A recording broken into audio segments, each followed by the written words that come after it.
Now we will watch a film. First, with a speech from Dr. Thomas Kingsley Brown, and then a conversation between Dr. Brown and Andreas Wahl Blomqvist. Dr. Thomas Brown has been researching, writing, and speaking about Ibogaine treatment for substance dependence since 2009. His academic training is in chemistry and anthropology. Andreas Wahl Blomqvist is a medical doctor, researcher, and author of the recently published book Ulovlig medicin, Illicit Medicine. He is a head of ASDP's Scientific Advisory Committee and a board member of the Norwegian Association for Psychedelic Science. So now we will watch a movie together. Yeah.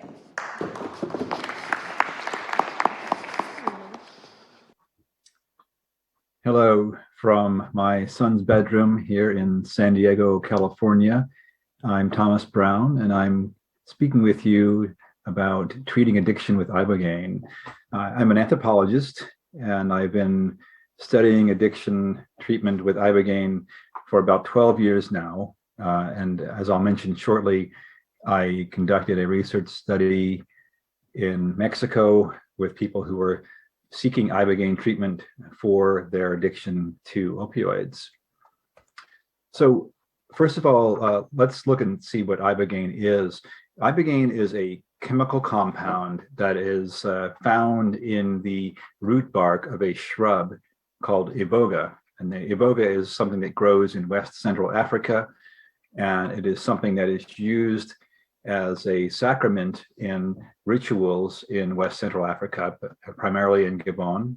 And in these initiatory rituals, the participants will typically travel to the land of the dead. They may interact with or have conversations with ancestral spirits, and they will become initiates and will become reborn as initiates in the Bwiti tradition.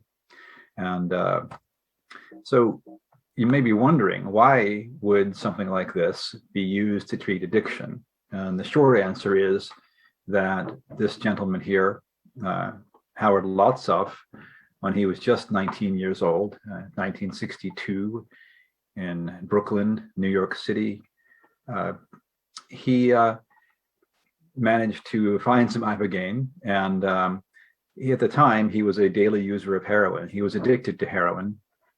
And he found some Ibogaine and was told by the person who gave it to him to expect a very long hallucinogenic journey lasting, say, 36 hours or so. And so Howard Lotzoff took this Ibogaine one day, having no idea what to expect other than this long hallucinogenic journey, which he did have. And it was a quite exhausting experience for him. And at the end of this experience, he thought he would never do or use Ibogaine again because it was such a difficult experience for him. But he went to sleep and woke up about 3 hours later, completely refreshed, and realized very shortly thereafter that he was not in an heroin withdrawal, even though he hadn't had any for more than 36 hours. He is not craving heroin. In fact, his relationship to heroin, he realized, had completely changed, where prior to this, he viewed heroin as something that gave him comfort. He now viewed heroin as something that emulated death. And he said to himself, I prefer life to death. And eventually he made it his life's mission to bring Ibogaine treatment for addiction to the world. One big problem, though, soon came up. That is, in the late 60s, as part of the US war on drugs, Ibogaine, along with LSD and psilocybin and many other psychoactive compounds that were associated with the kind of 1960s hippies counterculture, were made illegal. And Ibogaine was also put on Schedule 1 in the US, and that's the most restrictive schedule, which by definition means that the substance is highly prone to abuse and it has no medical value. And in my opinion, Ibogaine is in fact the opposite of those things. It is not at all addictive. In fact, it is used to treat addiction, and it therefore has medical value. So Lotzoff in the 80s began this campaign to bring Ibogaine treatment to the world. One of the things he did was to apply for and receive 5 patents from the US for rapid methods for interrupting addiction syndromes. The first one was this one pictured here, which was for narcotic addiction. He also then went on to get patents for nicotine and tobacco addiction, cocaine and amphetamine addiction, alcohol addiction, and also polydrug addiction. And these were patents for the interruption of addiction. And so he viewed Ibogaine as an addiction interrupter. And with a single treatment, he was saying that it could interrupt addiction to these different substances. He also reached out in the late 80s, mid 80s, late 80s, reached out to several scientists who were initially very skeptical, including this man who was skeptical initially, Dr. Stanley Glick, who, along with other scientists, initiated some research using animals to see if Ibogaine was effective. And they found that it was very effective in reducing withdrawal-like symptoms on the part of these animals, mice, rats, and some other species, and also in reducing drug self-administration by these species. Glick and other scientists were so impressed, indeed, with the efficacy of Ibogaine in the animal model that they have produced chemical analogs, synthetic analogs to Ibogaine. Stanley Glick is famous for having invented something called 18-MC, 18-methoxychloronaridine, as well as some other related compounds. And you see some pictures of them here. There's Ibogaine and some related compounds, analogs, and there are many others that have been created. And currently, 18-MC and other analogs are being studied and are being considered as drugs to bring to market in the US and other countries.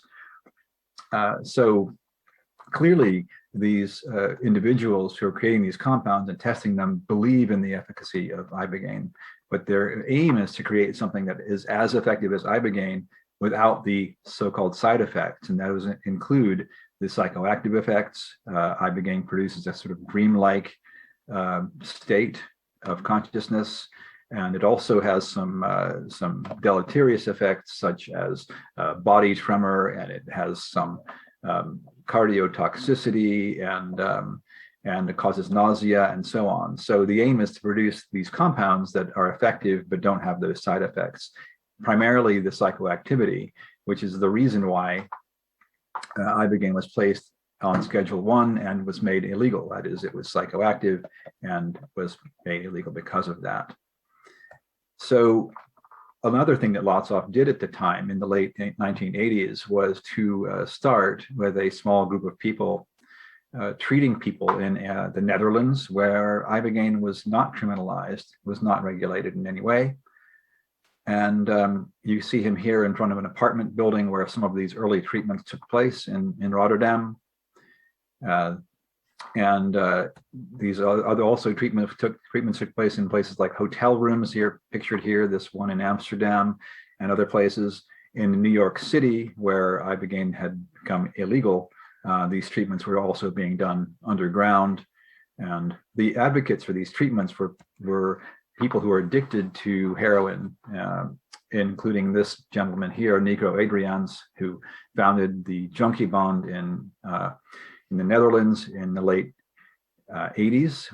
And we also had Bob Sisko, who founded something called the International Coalition of Addicts Self-Help. So these were these so-called addicts self-help groups who were advocating for Ibogaine treatment. And so they also believed in the efficacy of Ibogaine. And they started these treatments on a very small scale. They also went and spoke at conferences like this one in Rotterdam in 1992, Harm Reduction Forum. They also went to rallies and held rallies and advocating for research testing of Ibogaine and making Ibogaine available as a possible treatment for addiction. So there was all this activity, and yet very little response on the part of governmental agencies. And so there was no research, or very little research for decades on Ibogaine until more recently. But these treatments that were begun in New York City and in the Netherlands started on a very small scale, but soon, by the early 2000s, the number of treatments per year was growing rapidly.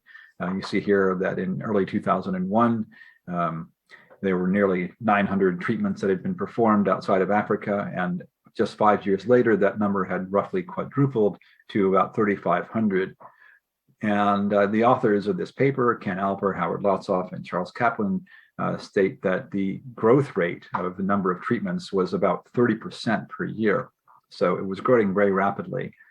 And you see here, this is a map that was drawn from the studies, that very same study, the treatment sites that existed in February 2006. There were 13 of them, and you can see that these are scattered about often in Europe and North America and Central America.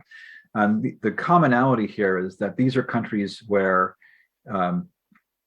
Ibogaine was not regulated, was not criminalized. And so this is where the treatment sites popped up. There were also treatments being done underground in countries where Ibogaine was illegal, including the US. And so these treatments continued. And fast forward to 2014, just 8 years later, the number of treatment sites had roughly tripled. We had about 40 treatment sites, possibly more, in 2014. So the number had tripled in about 8 years.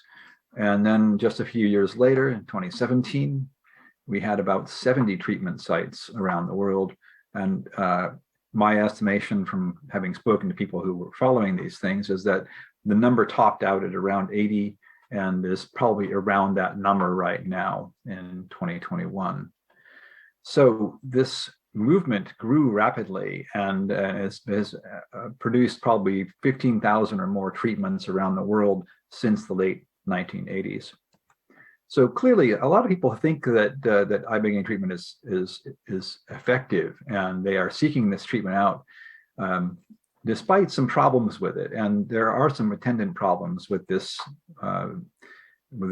movement, and that is, as Brian Vestag called it, a vast uncontrolled experiment where many people start providing treatments. They don't have any medical training, and they may not be following best known practices that were developed over years of trial and error. And there's no oversight for the treatment practice because these things are being done in countries where Ibogaine is not regulated or criminalized. And there's no certification of treatment providers. Patients generally have to travel abroad for treatment if they can afford to do that.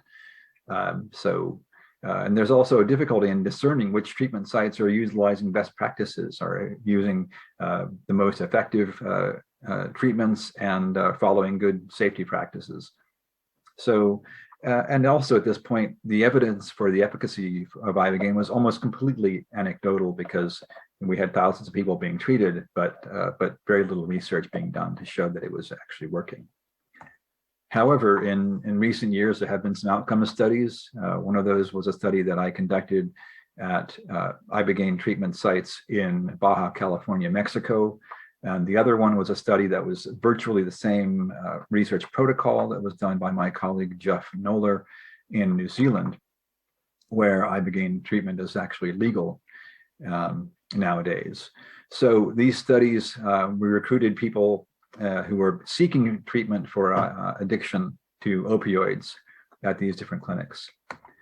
And I want to summarize the outcomes. I encourage you to look at the articles that are available for free online. But our studies showed, and we had 30 participants in the Mexico study and 14 in New Zealand. We showed that Ibogaine drastically and significantly reduced withdrawal symptoms for people with taking these treatments. And these are people who are heavy users of heroin, oxycodone, and other opioids, and often other drugs. And the ability of Ibogaine to reduce those withdrawal symptoms is on par with that of methadone, which is an opioid replacement treatment. So Ibogaine, which does not replace the opioid at the receptor site, is on par with methadone, and this is with a single treatment, and it's not something that needs to be done daily for years. Secondly, Ibogaine reduced drug use severity for 12 months, and this was our treatment. Our follow-up period was 12 months, and we showed that the severity of drug use was reduced for 12 months for the study population. And what this means is that people were using the problematic drugs less frequently, they were using less of those drugs, and most importantly, their sense of how problematic their drug use was greatly reduced. That is, they were able to control their drug use in a way that they hadn't been able to before. Also, we showed that the depression rating scores were improved for people in the New Zealand study for 12 months. And in the pooled data, we showed that they were reduced for people at 1 month. And that means that people are less depressed than they were prior to treatment. And to my mind, very importantly, in our study in Mexico, we showed that for 12 months following treatment, people had improved family and social status. This is one of the measures that we used with something called the Addiction Severity Index. And what this really means in plain language is that following treatment, people said that their relationships with those who matter most in their lives, their family members and loved ones and people they work with, were improved for 12 months following treatment. So to summarize, I want to tell you what I have found from my 12 years of study. These are the, I think, most important take-home messages. First of all, Ibogaine works. It is successful with only a single treatment for many people. In fact, well over 90% of the people who are treated are able to reduce their withdrawal symptoms, and they are able to have a choice. That means they basically have a freedom to choose whether to use those drugs because they're able to deal with those withdrawal symptoms and those cravings.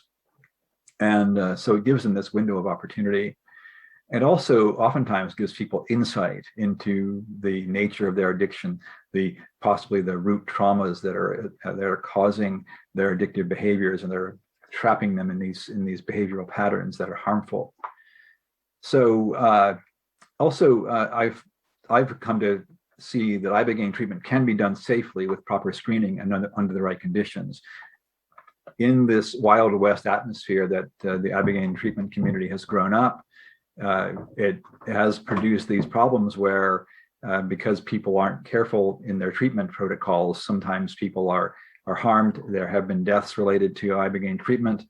And I must point out that the known number of deaths related to Ibogaine treatment is far fewer than 100. And here in the US alone, there are 135 people a day dying from opioid overdose. So Ibogaine treatment can be done safely, and even under current circumstances where these things are where it's hard to find a clinic where the proper safety protocols are being followed, the proper screening is being followed. People who are addicted and who have lost hope that they can recover are willing to take the risk of Ibogaine treatment because the addictions that they face are far riskier and far more harmful. And also, finally, the main problem with Ibogaine treatment, these problems are caused by the fact that Ibogaine is illegal in many countries and is unregulated in most places where the treatments are done. Because of this, that leads to a situation in which there is no standardization of treatment. There is no way to know if people are following best known practices and safety protocols. So Ibogaine works and it can be done safely. And my opinion is that if governments are involved in providing the opportunity for people to use Ibogaine safely and under controlled conditions, this can be a very beneficial treatment and can be something that can be very helpful in addressing the opioid overdose crisis. Thank you.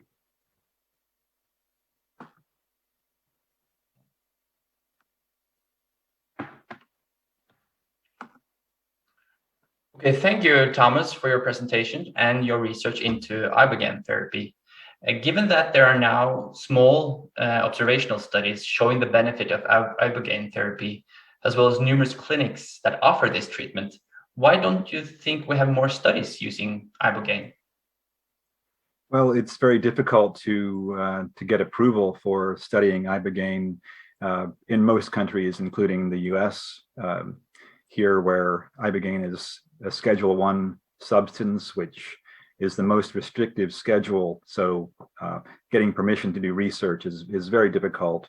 And in my opinion, the main reason why it is on Schedule 1 is because it's psychoactive, and it was simply swept up in the war on drugs back in the late 60s and was made illegal, and then was put on Schedule 1. So because it's psychoactive, and it was simply grouped along with these other psychoactive things like LSD and psilocybin, and made very difficult to do work with. And the research on psychedelics are now sort of having a renaissance, but why don't we see Ibogaine like joining? That's an interesting question, and I've heard Ibogaine sort of referred to as the sort of the lonely stepchild of the psychedelics world.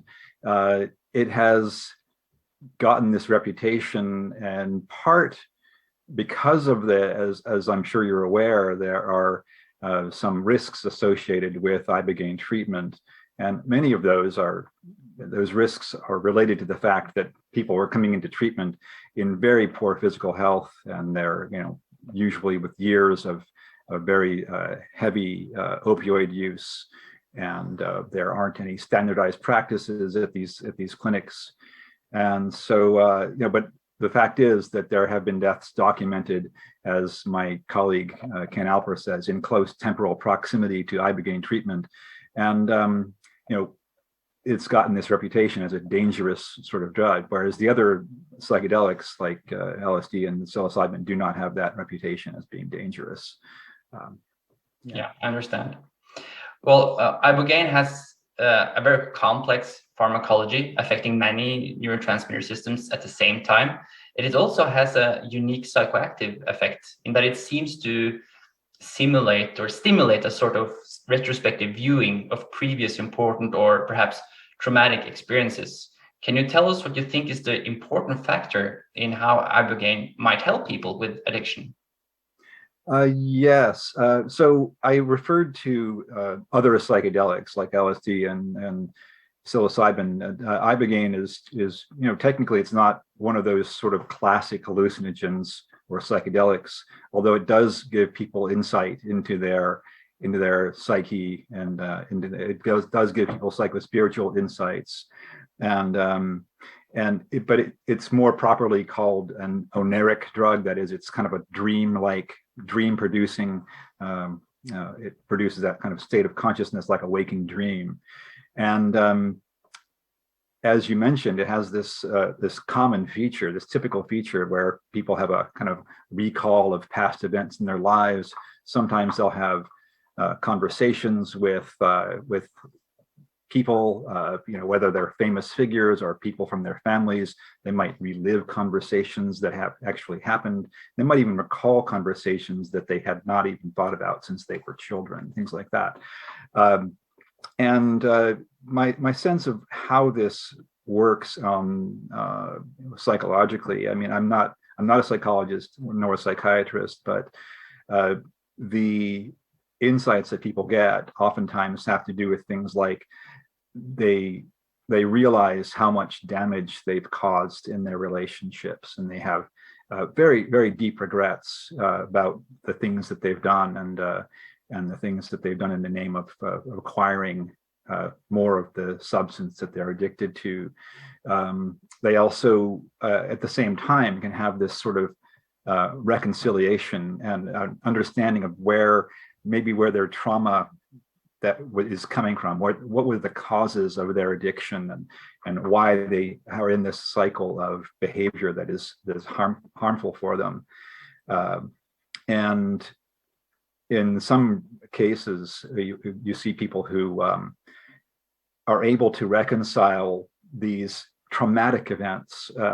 I want to just give one example, and that is that there was a young man who was treated at one of the clinics in Baja California, Mexico.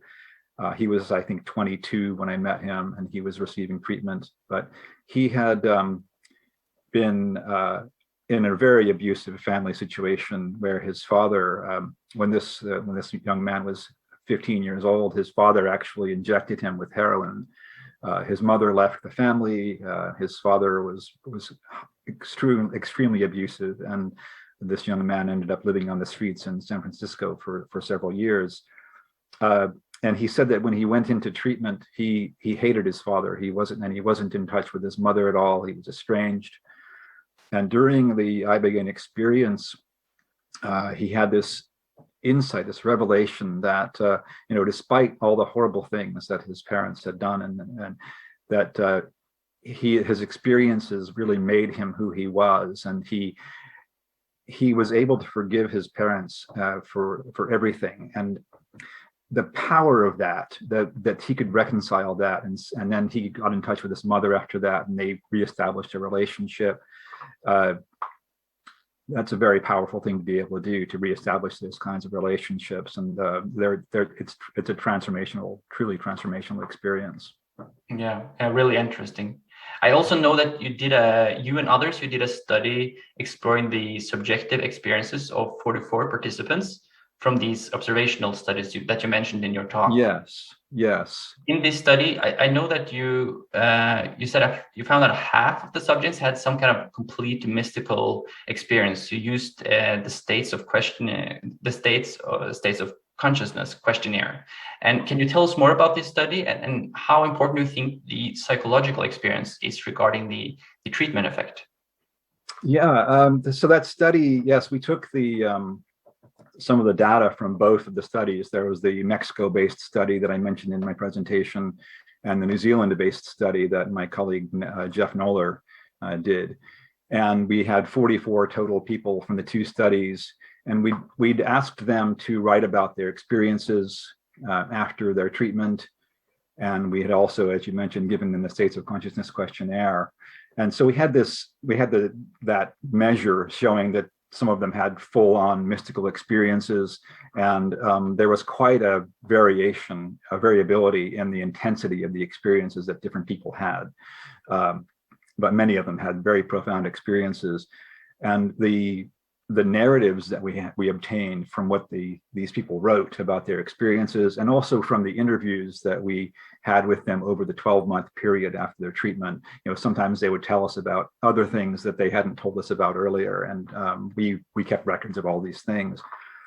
And for the people who stayed in the study and who actually followed through for those 12 months, a disproportionate number of those people had those very powerful experiences. And my sense is that the powerful experience gave them the sense that something had happened, that something had worked with that.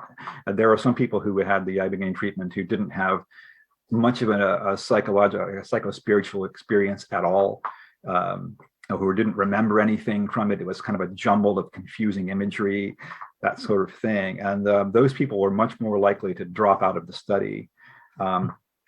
And individuals told me, over and over again, that they found the experience that they had to be quite profound and transformational. So it wasn't just that they had these, states of consciousness questionnaire scores that were high. They attributed a great deal to those experiences. So yeah, so that helped. It's like a correlation between what type of experiences they had and the treatment effect. We weren't able to demonstrate that in part because of the small number of people in the study and the small number of people who actually completed those kinds of questionnaires, the narratives, and who continued to follow up through the study.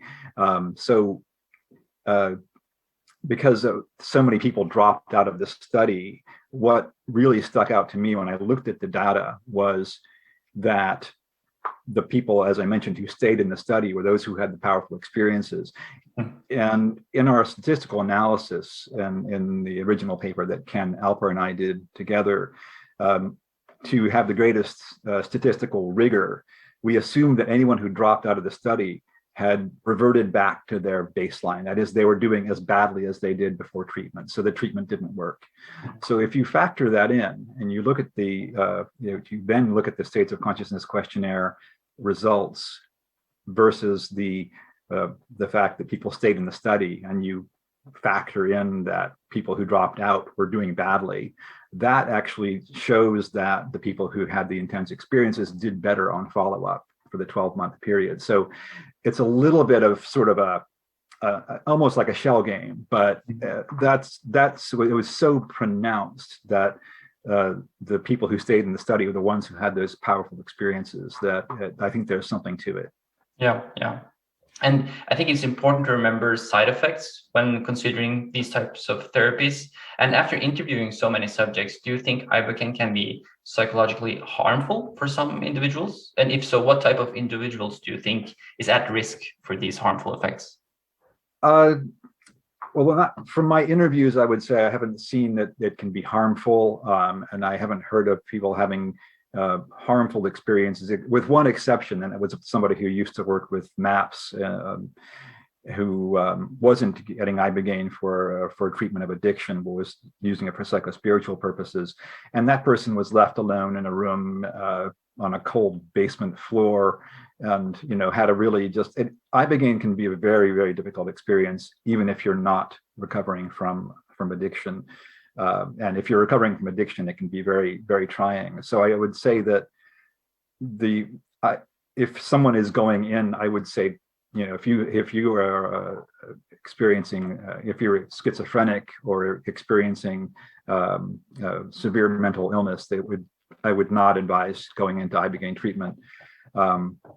However, if you are otherwise, mentally, and emotionally healthy, then the only real risk is to not have any follow-up, to not have the kind of care. I think that it's important to have at least someone in attendance while someone's doing Ibogaine. I certainly wouldn't recommend that anybody take Ibogaine or Iboga on their own and just do it on their own. But following up with people afterwards with good psychotherapy and with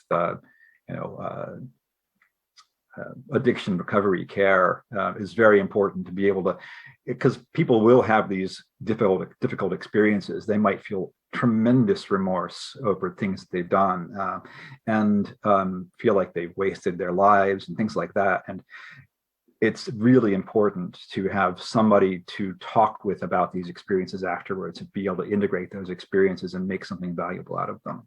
All right. Thank you so much for your time, Thomas. Do you have any closing remarks you want to say aloud to the conference? No, I don't think so. Just to thank you, Andreas, for having me speak at the conference, and I regret that I could not be there in person. Yeah, likewise. Thank you. You're quite welcome.